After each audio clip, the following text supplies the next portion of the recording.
হাসিবার মনের অতলে ডুবতে গিয়েও ভেসে ওঠেন ডক্টর শীতল সর্দার। বাইরের খেলায় ডাকে সে, কে ডাকছে ওকে? এই তো বলে গেল ওর সেই জন একজনই, যার কাছে নিজেকে উজাড় করে আবার নতুন খেলার জন ভাঙারে জোড়া দেবে। সব যেন কেমন গোলমাল হয়ে যায়। আহ আহ আমি আর ভাবতে পারছি না। ডিউটি নেই এখন। নিজস্ব চেম্বারে ঢুকে রেফ্রিজারেটর খুলে বের করেন হুইস্কি। ঢক ঢক করে খেয়ে নেন দুটো পেগ। চেয়ারে গা এলিয়ে দেন, দু চোখ জুড়িয়ে যায়। কতক্ষণ সময় পেরিয়ে যায় সে খেয়াল নেই। হাসিবা এসে কপালে হাত বুলিয়ে দেয়। চোখ খোলেন ডক্টর সর্দার। চোখের সামনে হাসিকে দেখে মনটা একটা নির্মল প্রশান্তিতে ভরে যায়। পূর্ণা কোথায়? ঘুমিয়ে পড়েছে স্যার, অনেক রাত হয়েছে। এবার আপনি কিছু খেয়ে একটু ঘুমিয়ে পড়ুন। তুমি? আপনার খাওয়া হয়নি স্যার? হাতটা নিজের হাতে নিলেন তিনি। হাসি, আমার জন্য তুমি এত রাতেও? স্যার আসুন, আপনার খাবার রেডি করে দিয়েছি। আস্তে আস্তে হাতটা সরিয়ে নিয়ে হাসিবা বেরিয়ে যায় ঘর থেকে। ডক্টর সর্দার উঠে নিজের ঘর ছেড়ে গেলেন হাসিবার ঘরে। সেবা সদন নার্সিংহোমের সাধারণ কর্মচারীরা দোতলা পর্যন্ত আসতে পারে। 3 তলায় ওঠার পারমিশন আছে শিপ্রার আর আজমিনাদির। আর প্রয়োজনে যখন যাকে ডাকেন সে ওঠে। 3 তলা আর 4 তলার বাসিন্দা পূর্ণা, ডক্টর সর্দার নিজে, আর পুরবী যাবার পর থেকে হাসিবা। এটাই রীতি। নিঃসঙ্গ এক কোকিল অসময়ে ডাকছে। তার নিঃসঙ্গতার গান শুনতে কেউ নেই, কিন্তু হাসিবা তো আছে। তাকে জোর করে বেঁধে রেখে পাওয়া যায় সেই টান, সেই সুর, সেই লয়। উড়ুক সে পাখি আকাশে আপন খেয়ালে, গানে গানে সে ভরে দিক খোলা আকাশটা। যখনই ইচ্ছে হবে নেমে আসুক পৃথিবীর বুকে। পৃথিবী হয়েই অপেক্ষায় থাকবেন তিনি। তিনি যে শীতল। অপেক্ষায় রইলেন আরও একটা বছর। আবার সেই হাসি, আবার সেই খেলা, আবার সেই গান, আবার সেই কাজ, আবার সেই প্রযত্ন, আবার সেই কৌতূহল, আবার সেই আলোড়ন, আবার সেই প্রাণ চাঞ্চল্য, আবার সেই কঠোরতা, আবার সেই কোমলতা, প্রতিদিন প্রতিটি মুহূর্তে। কিন্তু আজ এই সন্ধেবেলায় কি যে হলো, সব এলোমেলো হয়ে গেল। হাসি আর নিজেকে সংযত রাখতে পারল না। এইভাবে রাগে ভেঙে ফেলল সব ওয়াইনের বোতল। এ তার অধিকার নাকি অধৈর্য? এ তার কেয়ার নাকি অত্যাচার?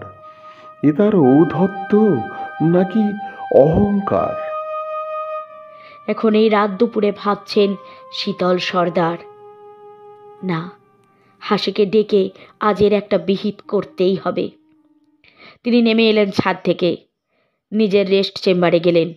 সব পরিষ্কার, এমনকি কোনো গন্ধও নেই। বেরিয়ে এলেন। হাসির ঘরে দরজা খোলা। ভিতরে গিয়ে দেখলেন একা পূর্ণা ঘুমন্ত। হাসি কোথায়? হাসি কি বাথরুমে? একটু অপেক্ষা করা যাক। কিন্তু প্রায় 10 মিনিট বসেও হাসি এলো না। বেরিয়ে এলেন ঘর থেকে। বাথরুমের দরজা খোলা, ভিতরে নেই। 4 তলার 3টে ঘরে কোথাও নেই। এই মাঝরাতে তো হাসির নিচে নামার কথা নয়। তাহলে কোনো ইমার্জেন্সি কলে আমাকে না জানিয়ে কি নিচে গেল? ফোনটা তুলে নিচে এমার্জেন্সিতে কল করলেন। আজমিনাদি ছুটে এলেন তখনই। হাসি কোথায়? সে তো বাড়ি গেছে। ও, কখন? আপনি জানেন না? আপনাকে না জানিয়ে... না না, ভুলে গেছি। আমাকে বলেছিল। আমি তো গ্র্যান্ট করেছি ছুটি। স্যার, কোনো সমস্যা? আমাকে বলতে পারেন। Oh no no, it's okay. Sorry, তোমাকে এত রাতে একটু ডিস্টার্ব করলাম। Don't mind. Good night.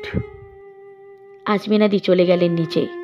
পূর্ণার কাছে গেলেন ডক্টর সর্দার। ছোট্ট নিষ্পাপ মেয়েটা ঘুমিয়ে আছে। ওকে কতদিন কোলে তুলে নেননি তিনি। ঘুমন্ত মেয়েটাকে কোলে তুলে নিলেন তিনি। বুকে ফেলে পায়চারি করছেন ঘরে, আর দু চোখ বেয়ে গড়িয়ে পড়ছে জলের ধারা। পূরবী ছিল আমার অর্ধেক, রেখে গেছে পূর্ণাকে। এই পূর্ণাই আজ তার অর্ধেক হয়ে এসেছে পূরবীর স্থলে। আমি পিতা হিসাবে এতটাই পাষণ্ড হয়েছিলাম। লজ্জা করে নিজের উপর।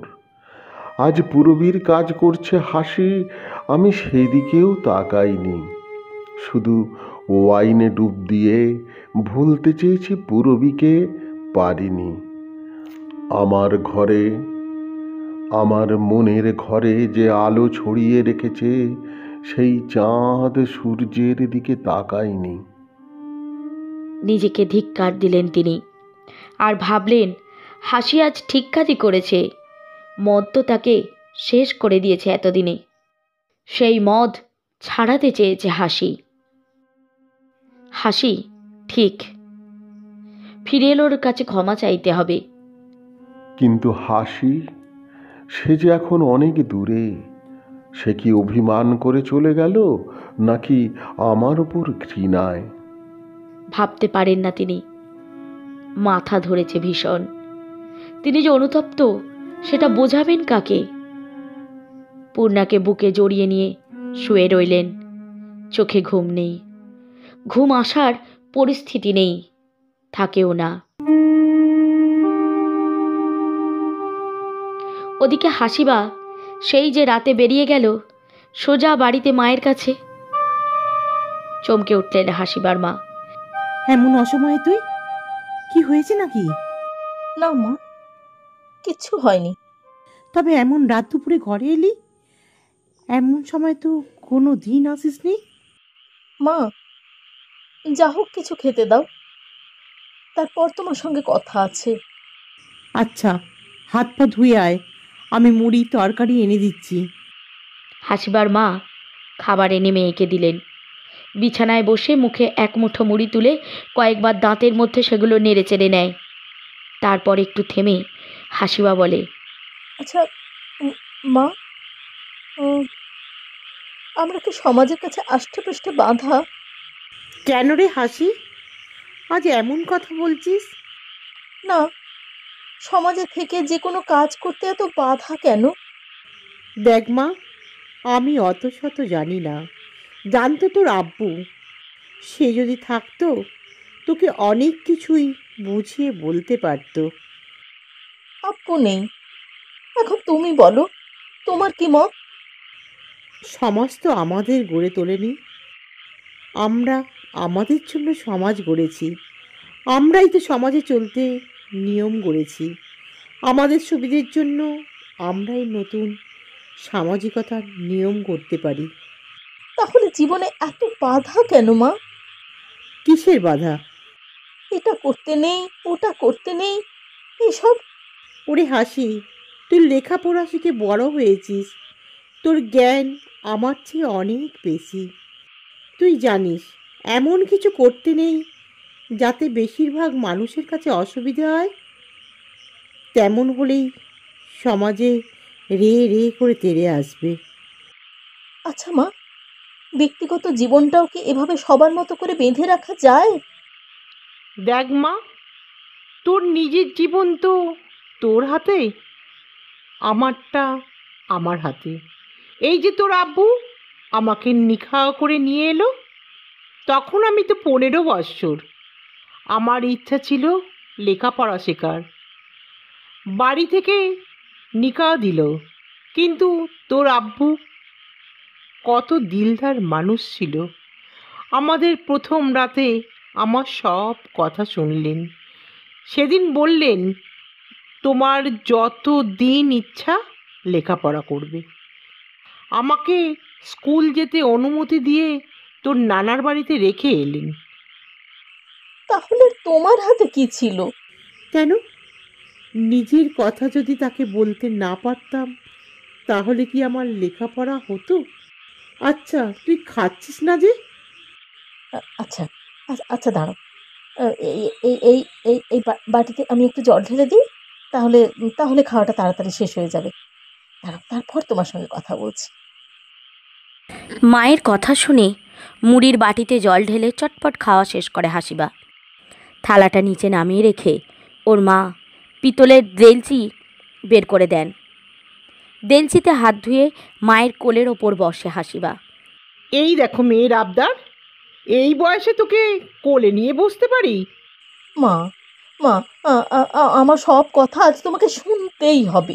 বল, শুনছি তো। আজ কি নতুন কথা এনেছিস যার জন্য এমন আদর? দেখো, এই সমাজের কাছে আমরা এত দিই, তবু আমাদের কেউ মনে রাখে, ইমান দেয়? যে কাজ করে সে ইমানের লাভ লোকসানের হিসেব করে না। যে ইমানদার সে ঠিক দেয়। ইমানদার লোক সমাজে চিরকাল কম থাকে মা। ওসব নিয়ে ভাবিস না, মনে কষ্ট হবে। অথচ আমরাই যদি প্রথা ভাঙি, তখন সবাই কিন্তু তেড়ে আসে।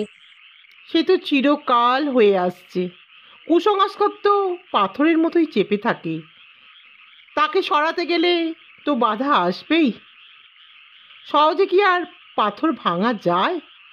তাকে ভাঙতে গেলে আজকাল কত কেরামতি করতে হয়। এই যে এত ধর্মের বেড়া, এই যে ধর্মের আচরণে কড়াকড়ি, তুমি কি বলো? ধর্ম কি সেটা জানতে হবে। তোর আব্বু বলতো, মানুষের ভেতরে আল্লাহর বাস। আল্লাহর রাসূল যে হাদিস দিয়ে গেছে সেটা ফুটিয়ে তোলা। মোহাম্মদের উপদেশ কি জানতে হলে পবিত্র কোরআন শরীফ পড়তেই হবে। কিন্তু সেই পবিত্র কোরআন শরীফ আজকাল অনেকে নিজের মতো করে ব্যাখ্যা করছে। সেই সব ছেড়ে আসল কোরআন শরীফ খুঁজতে হয়, আর তার ব্যাখ্যা নিজের মনে খুঁজতে হয়। এটা তোর আব্বু আমাকে বলেছেন। তাহলে এত ধর্মের বেড়া?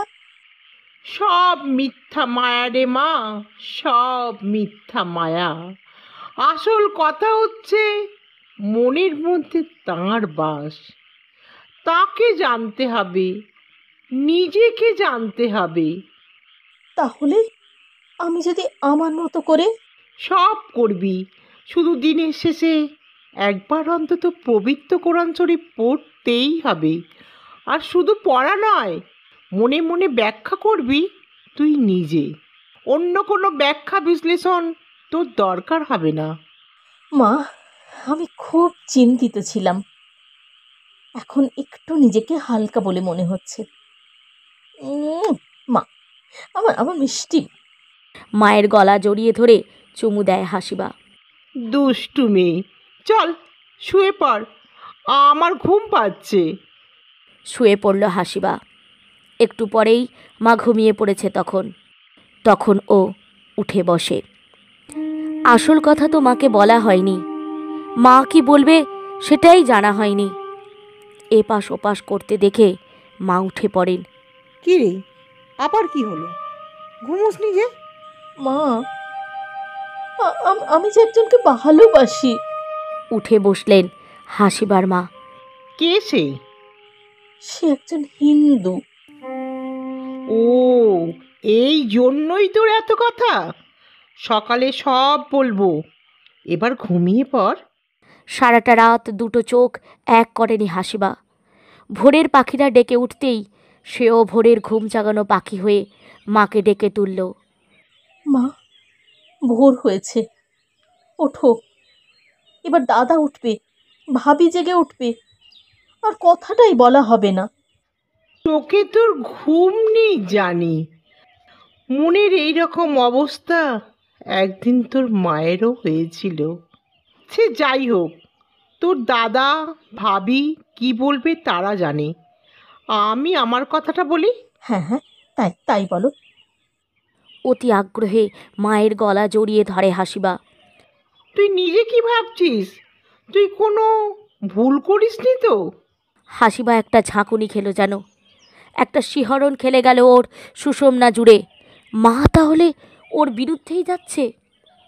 এক মুহূর্ত বাক্যহীন, তারপর বেশ দৃঢ়তার সঙ্গে বলল হাসিবা, না মা, ভুল করিনি। আমি মানুষ চিনতে শিখেছি তোমার দোয়ায়। শোন তাহলে, এতক্ষণ যে সমাজের কথা বলছিলি, যে ধর্মের কথা বলছিলি, সেই সমাজ আর ধর্ম দুটোই সাধারণভাবে তোর এই কাজের বিরুদ্ধে। মা, একটা অস্ফুট কান্না ফুটে ওঠে হাসিবার মুখে। কিন্তু তোর যে মন পুড়ছে মা, আমি বুঝি তোর জ্বালা। এই বয়সে এসব হয়। মানুষের মন ভারী জটিল, তাকে পড়া আরও জটিল। তাহলে বড় হয়েছিস, তুই লেখাপড়া শিখেছিস, দেখেছিস অনেক কিছুই, দেখবি আরও অনেক, শিখেছিস অনেক, শিখবি তার চেয়ে ঢের বেশি। তবে কথা কি জানিস হাসি, প্রকৃতির চেয়ে বড় শিক্ষক আর কিছুই নেই রে মা, কিছুই নেই। এটাও তোর আব্বু শিখিয়ে গেছেন। রুশো তাই বলেছেন, রবীন্দ্রনাথ ঠাকুর একই কথা বলেছেন। তবে তো ল্যাটা চুকে গেল। তুইও পড়েছিস তোর বইয়ে। কিন্তু মা, তোমার মতামত? সেটাই তো বলছি রে, আমার মতামত কিচ্ছু নয়, সব তোর ভেতরেই আছে। আকাশটা দেখেছিস? নীল আকাশ আমাদের মাথার ওপর কেমন রয়েছে, মনে হয় এই ধরে ফেলি, এই ধরে ফেলি। পারবি ধরতে? বাইরে খুট করে একটা শব্দ হলো। নড়ে চড়ে বসলো দুটি প্রাণী, মা ও মেয়ে। ভোরের আজান শুরু হয়েছে। হাসিবার মা উঠে বাইরে বেরিয়ে দেখলেন ছেলে আসিফ উঠেছে কিনা। ওঠেনি দেখে নিশ্চিন্ত হয়ে ঘরে এলেন। ভাবি কি উঠেছে মা? সেই জন্যেই তো বাইরে গেলুম, ওঠেনি। একটা বেড়াল ছানা যে কথা বলছিলুম। যতই ধরতে যাবে আকাশটাকে, অমনি দিগন্ত রেখা নাকি বলে, সেটাই তো তাই, ঠিক একটা দূরত্ব রেখেই চলেছে। তুই কখনো সেই দূরত্ব মুছতে পারবি? আমরা কেউ কোনো দিন পারি না। আমরা যে মানুষ রে মা। আকাশটা তাহলে এই সমাজের একটা... একদম তাই। আবার দেখ, পাহাড় থেকে ঝর্ণা কেমন লাফিয়ে লাফিয়ে নেমে আসে মাটিতে। নদী হয়ে ওঠে, নদীকেও সেই মাটি নিজের বুক চিরে রাস্তা করে দেয়। নদী কোথায় যায়? সাগরে।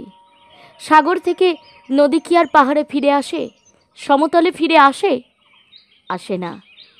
আসে না জেনেও পাহাড় বা মাটি কি তাকে চলার পথ করে দেয় না? নদীর মা তো এক অর্থে পাহাড় বা সমতল ভূমি। অবশ্যই তাই। নদীর উৎপত্তি কোথায়? শিশুকাল কোথায়? সেই পাহাড়ে। সাগর তার বিরাট বুক পেতে রেখেছে নদীর জন্যে।